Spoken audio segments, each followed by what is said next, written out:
Hello, my name is Warren Holleman. And I'm Toby Holleman, his brother. And we grew up in Apex, in old Apex, where downtown Apex is, in the middle part of the 20th century. Our father, Carl Holleman, grew up 100 years ago in Buckhorn, which is the township in the far southwestern corner of Wake County.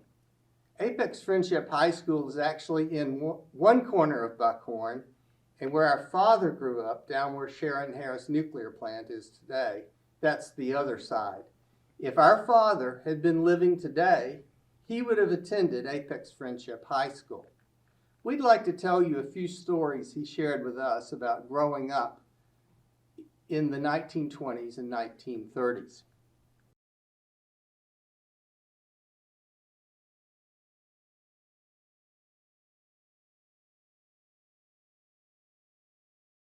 One of the drawbacks in his early years had to do with work on the farm. And there was a particular job that he was expected to do wherein having a very slight body could prove to be a little difficult. This is kind of a funny story. The next few stories we'll put under the title Little Big Man. The other boys in the family were much, much older, and they had already left home. So our, at this point, 7, 8, 9-year-old father was the man of the house now, other than his dad.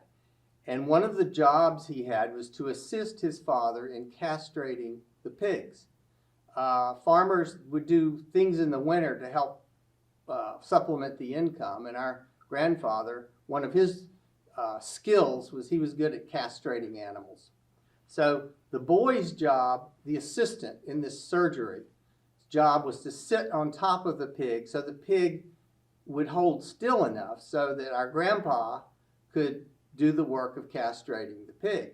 Well, since our dad was so skinny, he was not able to actually hold a particular pig still.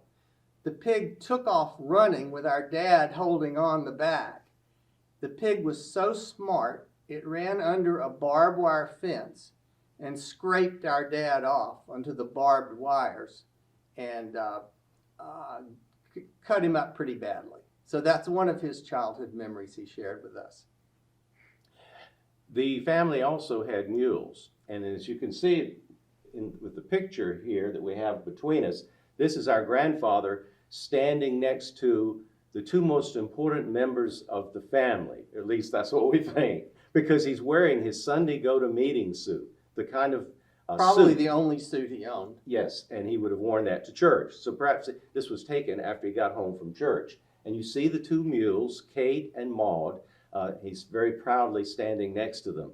Mules were terribly important in a farm in the 1920s and in the Great Depression because tractors didn't exist or were not available. They simply were beyond people's ability to pay. So it was the mule that performed the work of plowing and doing all the lifting, carrying, and moving, and so forth. Mules were terribly important. One day, our grandfather, whose name was Bud, we as grandchildren called him Papa, looked out way across the field. He could see the mule, one of them. I don't think it was either one of these because this is a later picture, but he saw a mule, one of his mules, and lying down in a very peculiar position. And he was deeply concerned about the mule because he knew that wasn't right. So he went and got Dr. Judd. Now, Dr. Judd. He went and got means Yes.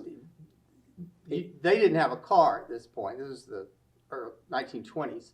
They sent the little 6-year-old boy, our dad, Yes. or probably maybe 8 by then because he was sick when he was sick. He went through the woods to where the doctor lived. I'm not sure he was a real doctor, but through the woods he was only about a mile or 2 away. On the road it would have been 4 miles. But he said, his papa said, "Go get Dr. Judd, quick." So Dr. Judd, who had a car, put Dad in the car, drove back to the farm, then met Papa, and Papa and Dr. Judd started walking across this large field to where the mule was lying. Well, they didn't even get all that close to the mule. They were still many, many feet away when Dr. Judd suddenly stopped. And he turned to our grandfather and said, "Bud, we don't need to go any further. This animal cannot be helped. It has infantile paralysis, for sure. I'm sure of that. We can't save this animal, so just plan to bury it and be done with it." Well, infantile paralysis, better known as polio, is a disease that humans have, and there's sometimes there are animals that can get a disease kind of like that, mostly from eating too much sulfur, but there's not much sulfur around here, and the mule wasn't a human being. So we suspect that Dr. Judd's medical training had some serious gaps in it, and we suspect that our grandfather thought that was the case too, in light of some stories we'll tell you later. Yes, I remember Dad telling that story many times, and one piece of it was, as a little boy, he got to ride in an automobile. This was one of his few experiences. Very few people that way down in the country had ridden an automobile. He said he felt so important riding down the road with the doctor. And the other piece of it is that we think of a mule as just a mule, but to them a mule was a tractor, it was a F-150 pickup truck, and it was a car all in one. It was your transportation, it was your farm. We did everything on the farm. It hauled things. Mules were the one piece of wealth that a poor lowland farmer might have, and to lose a mule was a big thing.